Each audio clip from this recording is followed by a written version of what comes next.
찬송하시겠습니다. 찬송가 449장입니다.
마가복음 14장 66절에서 72절 말씀입니다. 마가복음 14장 66절에서 72절 말씀.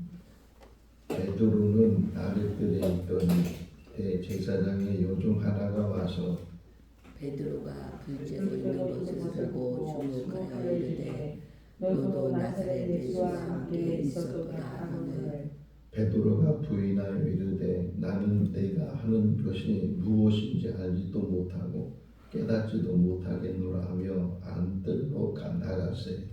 여종이 그를 보고 곁에 서 있는 자들에게 다시 이르되 이 사람은 그 도단이라 하되 또 부인하더라. 조금 후에 곁에 서 있는 사람들이 다시 베드로에게 말하되 너도 갈릴리 사람이니 참으로 그 도단이니라. 그러나 베드로가 저주하며 맹세하되 나는 너희가 말하는 이 사람을 알지 못하노라 하니 같이요. 닭이 곧 두 번째 울더라. 이에 베드로가 예수께서 자기에게 하신 말씀 곧 닭이 두 번 울기 전에 내가 세 번 나를 부인하리라 하시니 기록되어 그 일을 생각하고 울었더라. 아멘. 할렐루야. 아멘. 오늘이 꼭 월요일 새벽처럼 느껴지는데 오늘 또 이렇게 새벽에 모여서 또 말씀을 묵상하게 된 것이 우리에게 은혜가 되는 줄로 믿습니다. 성경은 원본이 있고 또 사본이 있는데 지금 우리가 가지고 있는 이 성경은 원본에 의해서 번역된 것이 아니고 사본에 의해서 번역이 돼서 그러니까 원본은 없다는 거예요. 지금 있긴 있겠지만 어디에 아직 발견되지 않아서 우리가 지금 보는 모든 성경들은 사본에 의해서 번역돼서 그래서 한 번은 우리나라의 신학자들이 우리가 지금 이게 뭐 영어로 번역되고 또 중국어로 번역되고 또 그것이 한국어로 번역되고 그렇게 번역된 것보다는 원어로 되어 있는 그러니까 구약은 히브리어, 신약은 헬라어로 되어 있는데 그 원어 자체를 가지고 우리 우리나라 말로 번역을 해보자. 뭐 그렇게 해서 번역된 게 흔히 말하는 공동 번역이 있어요. 그러니까 카톨릭과 개신교가 같이 신학자들이 그렇게 번역한 것도 있고 어쨌든 그러는데 원본은 없어요. 사본만 가지고 지금 이게 우리가 우리나라 말로도 번역이 돼서 보고 있는데 또 사본도 한 가지만 있는 것이 아니고 여러 종류의 사본이 있고 또 발견되는 그 장소에 의해서 사본 이름이 붙여지기도 하고 그러는데 사본을 만드는 방법이 크게 두 가지.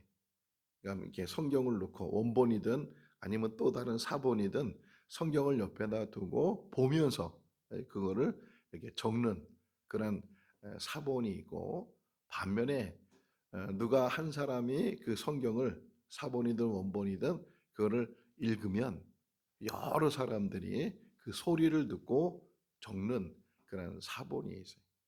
그러니까 보면서 하는 사본은 더디죠.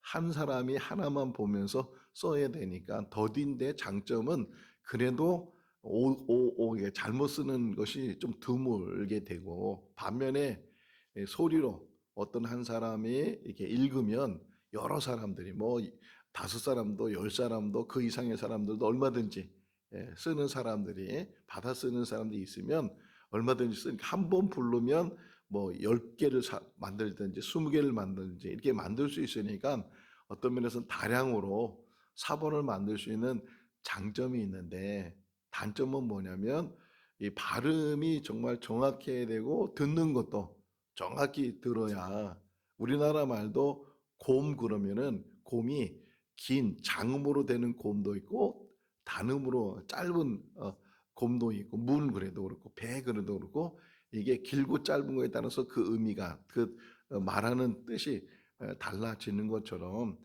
어떻게 보면 모든 언어들이 장음과 단음이 있는데 그걸 어떻게 듣느냐에 따라서 또 다르고 또 듣긴 듣는데 쓰는 사람이 받아 쓰는 사람들이 뭐 졸리거나 잠깐 딴 생각을 하거나 뭐 이렇게 했을 때 받았을 때 잘못 받았을 수도 있고 또 한 가지가 문제가 알긴 아는데 그래도 받아 쓰는 사람들이 성경을 전혀 모르는 사람들이 아니고 어떻게 보면 성경에 대해서는 많이 알고 있는 사람들이니까 받아 쓰면서 또 이렇게 생각하며 쓰면서 혹 이거는 그런 의미보다는 다른 의미의 뜻을 가지고 있겠다. 혹 그렇게 생각할 수도 있고 여러 가지. 그러니까 그거를 우리가 사본학 공부할 때 그렇게 배워요. 의도적으로 틀리는 경우도 있고 의도적이 아닌데도 그냥 이게 틀리는 경우가 있다. 그러니까 사본이 똑같지가 않고 틀리는 경우. 우리가 지금 보는 성경에도 어느 사본은 있다, 어느 사본은 오늘 본문에도 여러 번 있다 찾아볼 텐데 어느 사본은 있고 어느 사본은 없다. 이런 표현이 있는 것처럼 의도적이냐 또는 의도적이 않느냐 이런 데 의해서 또 이게 달라질 수도 있는 그런 것들. 그러니까 세상에는 완전한 게 없어요. 지금은 이제 복사 기술이 있고 이런 우리가 전자기기에 의해서 얼마든지 똑같은 것들을 많이 다량으로 만들 수 있지만 그 당시 성경을 만들 때 성경이 전해질 때 그때는 이게 직접 써야 되니까 그런 부분에서 단어가 빠진다든지 문장이 다르게 쓰여졌든지 이런 오류들이 혹 있게 된다. 근데 크게 나눠서 그냥 의도적이 아닌데도 뭐 졸리거나 딴 생각을 했거나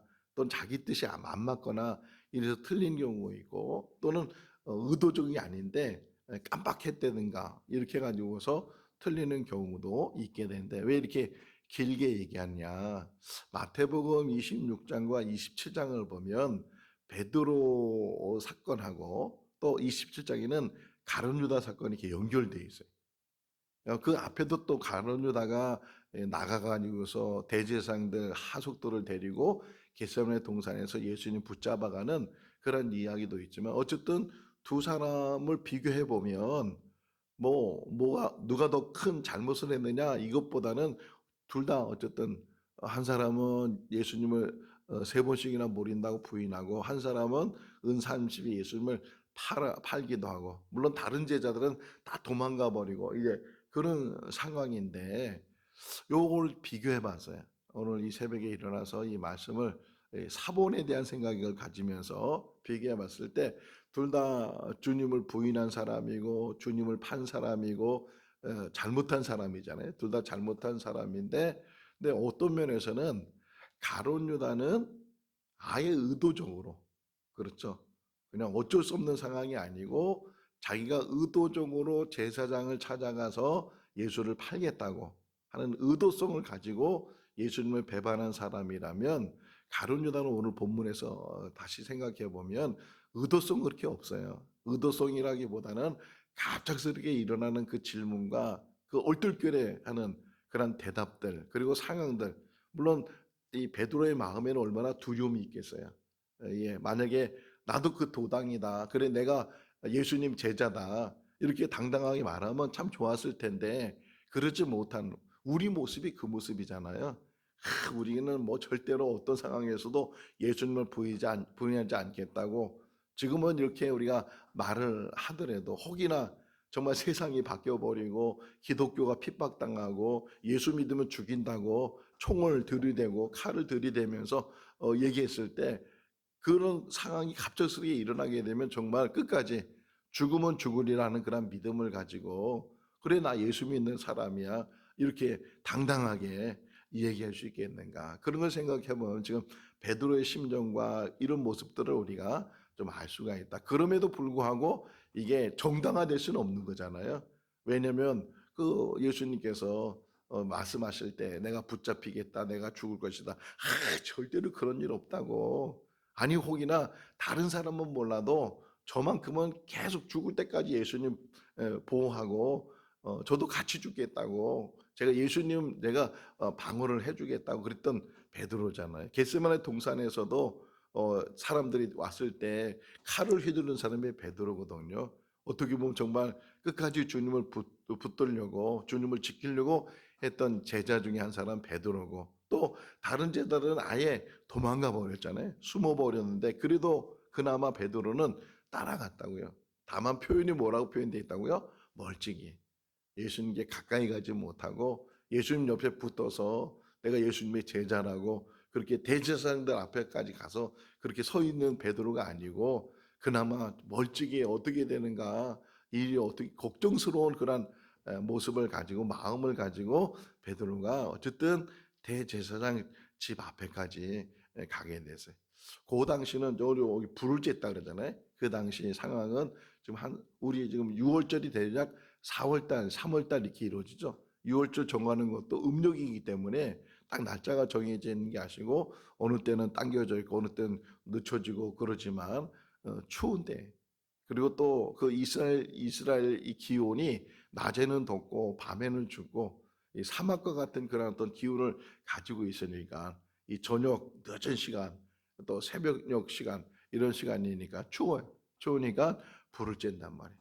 불을 지펴놨어요. 그러니까 사람들이 3, 3, 5 몰리잖아요. 불 있는 곳으로 모이게 되고 베드로도 어쨌든 그 안에 사람들이 여럿이 있으니까 잘 못 알아볼 것이라고 생각하고 그냥 거기를 떠나기는 또 그렇고 그래서 같이 추운 그 상황에서 불을 쬐고 있을 때 한 여종이 여기 66절에 보세요. 한 여종이 이 의미도 있어요. 지금 이 복음서는 누가 쓴 거예요? 마가가 썼잖아요. 그래서 흔히가 마가복음이라 한다고 해요. 성경에서는 또 사도행전에서는 잘 기록되어 있지 않지만 일반적으로 마가는 베드로와 늘 후에 바나바와 함께 이제 선교 여행을 떠났지만 그 후로 이 마가가 베드로와 함께 동역하기도 했을 거고 또 베드로는 헬라어를 잘 몰라요. 아람어를 쓰고 왜냐면 그가 뭐 배운 것도 없고 학식이 있는 것도 아니고 근데 다른 데 가서 이렇게 얘기하면 제가 만약에 어디 미국에 가서 설교를 한다. 그러면 영어를 유창하게 하면 그냥 통역이 없어도 되지만 영어를 못하면은 옆에 통역을 두니까 그래서 한국말로 하면 옆에서 영어로 얘기한다는 거예요. 아프리카 가면 뭐 아프리카 말로 얘기해야 되는가 통역이 있는 것처럼 근데 사도 바울은 헬라어를 잘했잖아요. 헬라어를 잘하고 히브리어도 잘하고 이제 그런데 베드로는 그렇지 못하니까 통역이 필요했을 텐데 그 통역했던 사람 중에 한 사람이 마가라는 사람이 아니었을까 이렇게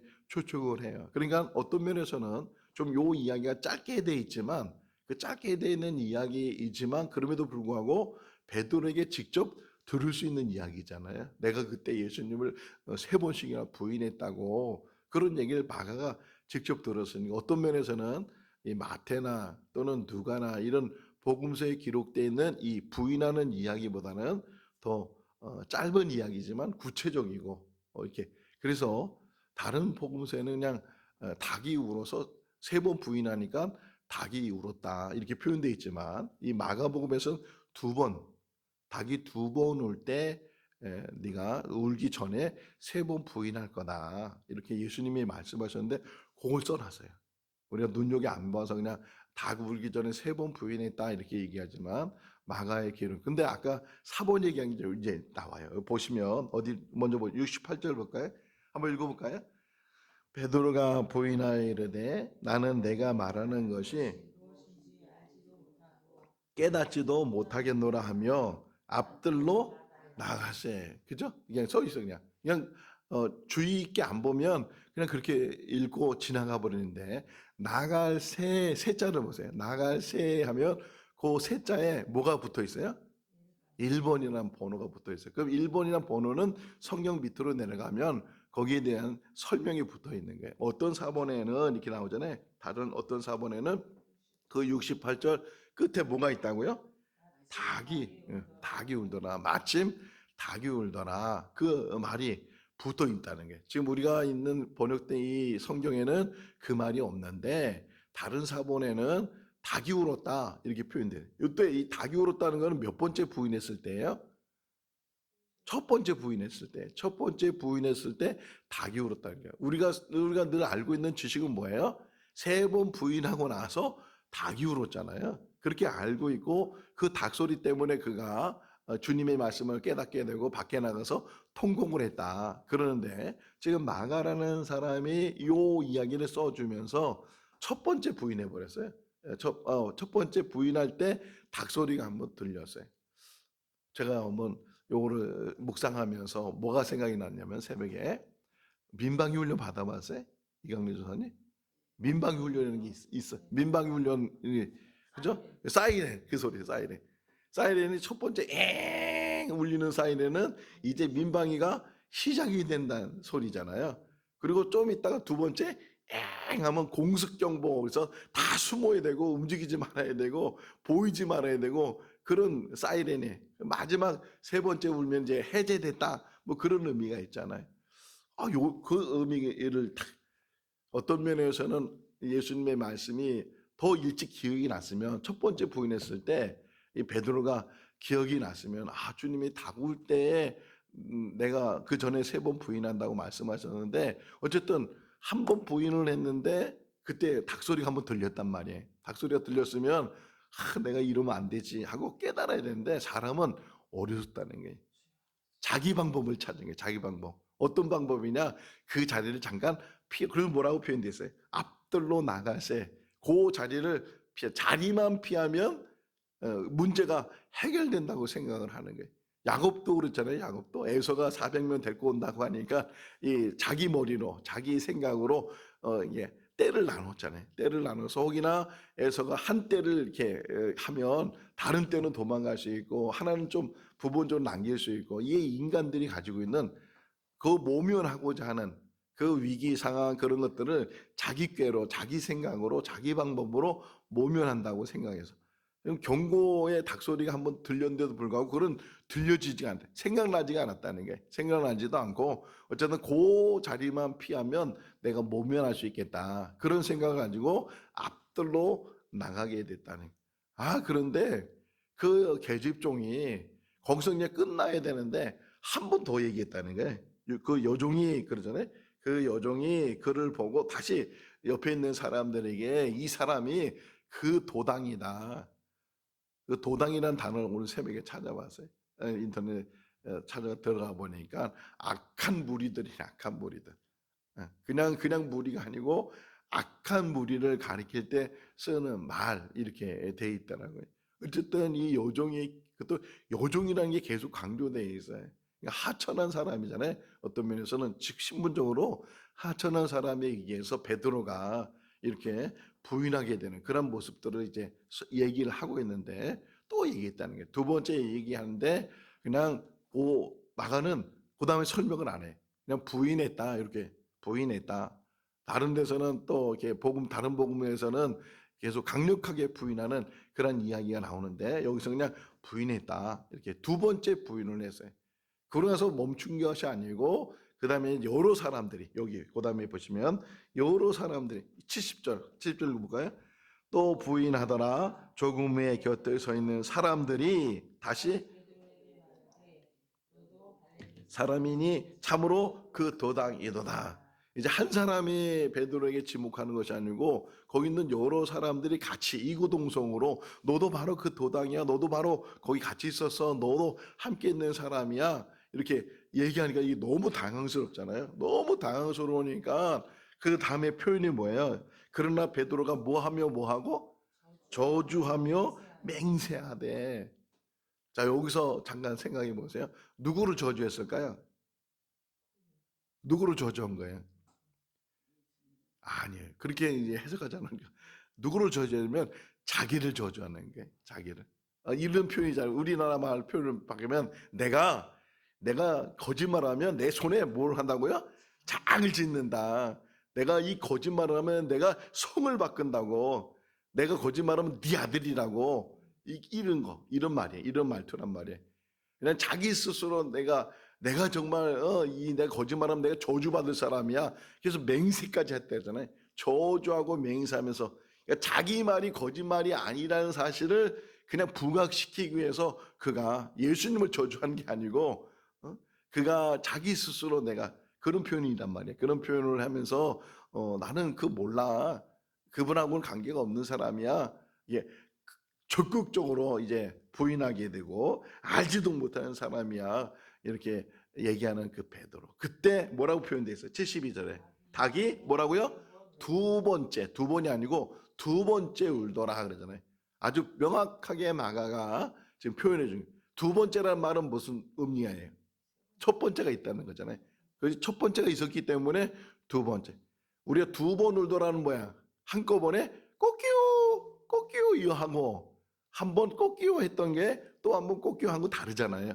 그런 의미에서 지금 이 마가가 이야기를 하고 있어요. 뭐 그게 얼마나 큰 차이가 나겠는가 하는 생각도 할 수 있죠. 어쨌든 닭 울기 전에 베드로가 3번 부인했다. 이거는 사실적인 이야기인데 제가 오늘 아침에 묵상한 것은 경고의 닭소리가 들렸는데도 불구하고 깨닫지 못한다는 게 인간의 어리석음이 그렇다는 거예요. 항상 하나님은요 경고하셔야 미리. 뭐 지진이 날 때도 하나님은요 경고하셔요. 화산 폭발도 그냥 나는 게 아니고 경고하셔요. 항상 우리에게 하나님은 경고하셔요. 예레미야를 보게 되면 또 다른 선지서를 보게 되면 이런 표현을 있잖아요. 여러 선지자를 보냈다고. 여러 선지자를 보냈다고. 한 사람만 보낸 게 아니고 계속 보냈다고. 이 포도원 이야기서도 우리 이해했잖아요. 어떤 주인이 포도를 만들어서 농사만 지면 될 정도로 다 만들어줘서 그거 해서 품삯을 내라고 그랬는데도 불구하고 종을 보내니까 죽이고 때리고 심지어는 아들을 보내도 아들을 죽이면 우리가 이제 이건 우리 거야 이래서 아들을 죽이는 그런 어리석음처럼 계속 우리에게 신호를 보내주시거든요. 첫 번째 울음소리를 보내준데도 그게 첫 번째 울음소리인지도 닭 우는 소리인지도 깨닫지 못하고 자기 생각으로 자기 방법으로 자기가 한번 해결하겠다고 하나님 앞에 엎드리는 것. 또 하나 우리가 여기서 같이 묵상할 수 있는 멀찍이라는 의미의 멀찍이. 하나님과 예수님과 멀어지면 자꾸만 부인하게 되고 자기 판단에 의해서 등 돌리는 일들이 일어난다. 항상 우리의 신앙은 가까이 가야 돼. 누구에게? 하나님과 예수님께 가까이. 이게 그래서 새벽에 나오는 거예요. 새벽에 이 새벽을 깨우는 거는 그래도 육신적으로 피곤하지만 기도를 통해서 말씀을 통해서 내가 예배를 통해서 더 하나님과 가까이 가고 하나님과 동행하고 함께하는 것. 근데 이 결론이 뭐냐면 이렇게 베드로가 예수님 말씀대로 3번씩이나 부인했어도 한번 사진을 좀 여러분 인터넷 들어가서 보시면 좋을 것 같아요. 베드로 통곡교회가 있어요. 거기 사진이 나오는데 이게 오늘 새벽에도 제가 보고 왔거든요. 봤는데 그 교회를 짓고 그 교회는 항상 뭐가 있어요? 십자가 있잖아요. 십자가가 있고 십자가 위에다 닭을 하나 이렇게 세워놨어요. 닭을. 이게 베드로 통곡교회의 상징적인 닭이잖아요. 닭 2번 울었을 때 3번씩이나 부인했다. 근데 중요한 거는 그가 그나마 돌이켰다는 거예요. 의인은 없나니 하나도 없다. 가룟 유다나 베드로나 물론 좀 차이도 있고 의도적이냐 의도적이 아니냐 그러니까 이런 것도 생각했어요. 아까 가룟 유다하고 베드로 비교하면서 의도적으로 잘못하거나 의도적이 아닌 그냥 상황 속에서 부지기간에 그냥 어쩔 수 없는 상황에서 부인한 건 똑같다는 거예요. 우리가 죄를 나눌 때 뭐 이거는 의도적으로 했느냐 세상 재판은 그게 좀 참작이 돼요. 참작이 되지만 그러나 탈무드에 이런 표현이 있어요. 탈무드에 보게 되면 모르는 게 뭐예요? 탈무드에는 분명히 딱 써 있어요. 우리는 몰라도 모르면 좀 봐주잖아요. 몰랐기 때문에 그럴 수 있다고 생각하지만 모르는 자체까지도 죄라는 것처럼 의도적으로 죄를 짓든 또 의도적이 아닌 상태에서 죄를 짓든 하나님 앞에는 그 모든 것이 죄인데 그런데 베드로가 중요한 게 뭐냐면 그걸 그나마 늦게라도 깨닫고 돌이켰다는 거예요. 지금도 마찬가지. 우리에게 은혜를 하나님이 베푸는 것 중에 하나가 지금이라도 돌이키면 그게 선지서에서 계속 성경에서 우리에게 얘기를 우리 오원사님 이제 80이 넘으셨잖아요. 80이 넘어서 완벽해야 되잖아요. 완벽하세요? 그렇지 못하잖아요. 목사가 됐으면 좀 완벽해야 되잖아. 아니 그래도 이게 하나님 말씀 전하는 사람이라면 더 모든 게 완벽해야 돼. 그렇지 못하잖아요. 우리는 이 땅에 삶 동안 부족함 속에서 늘 불안한 속에서 그렇게 살아가는데 중요한 게 뭐냐면 돌이키는 거예요. 주님 앞에 돌이키고 주님 앞에 가까이 가려고 주님과 함께 무슨 일을 하려는 것보다 더 중요한 게 내가 지금 주님을 향하고 있는가. 그 믿음 안에서 우리가 살아가면 한 걸음 한 걸음이 한 걸음 한 걸음 우리의 잘못을 깨닫고 다시금 돌이키고 통회하고 그리고 다시금 그래서 베드로가 끝까지 믿음을 지킬 수 있었던 것은 돌이켰기 때문에 더 중요한 건 성령 받았기 때문에 우리가 성령에 붙들려서 말씀으로 끝까지 인내하고 끝까지 믿음으로 승리해 나가는 우리 모두가 다 될 수 있기를 주님의 이름으로 축원합니다. 기도하겠습니다. 사랑이 많으신 하나님 아버지, 또 연휴 기간 동안 저희들 지켜주시고 또 오늘 이렇게 새벽에 저희들 깨워주시고 주의 말씀을 사모하는 마음을 주셔서 주의 제단에 엎드리게 하여 주신 것 감사합니다. 성경 말씀은 옛날 이야기가 아니고 그들의 모습 속에서 우리의 모습을 보는 것이고 우리를 발견하는 것입니다. 베드로의 그 모습은 곧 우리의 모습이었고, 아니 우리는 그보다 더 악하고 그보다 더 불의하고 저주하고 맹세하며 주님을 모른다고 할 수 있는 그러한 연약한 존재들입니다. 오 하나님 아버지, 불쌍히 여겨주시고 긍휼로 함께하여 주시옵소서. 우리의 약한 믿음을 불쌍히 여겨주셔서 하나님 더욱더 강건한 믿음을 주시고 끝까지 천국 바라보며 하나님만 의지하고 하나님만 따라가는 그러한 삶이 되게 하여 주시옵소서. 하나님 아버지, 섰다고 생각할 때 넘어질까 조심하라고 경고하는 것처럼 하나님, 우리가 교만해져서 또 자만해져서 자랑 가운데 넘어질까 두렵습니다. 늘 낮은 마음을 주시고 온유한 마음을 주셔서 늘 부족함을 깨닫고 말씀에 붙들리고 성령에 붙들리고 하나님의 은혜에 붙들리는 삶이 되게 하여 주시옵소서. 오늘 이 하루의 모든 삶을 주님께 의탁합니다. 주님과 동행하는 귀한 날이 되게 하여 주시기를 간절히 바라옵고 예수 그리스도 이름으로 기도하옵나이다. 아멘. 마쳤습니다. 자유롭게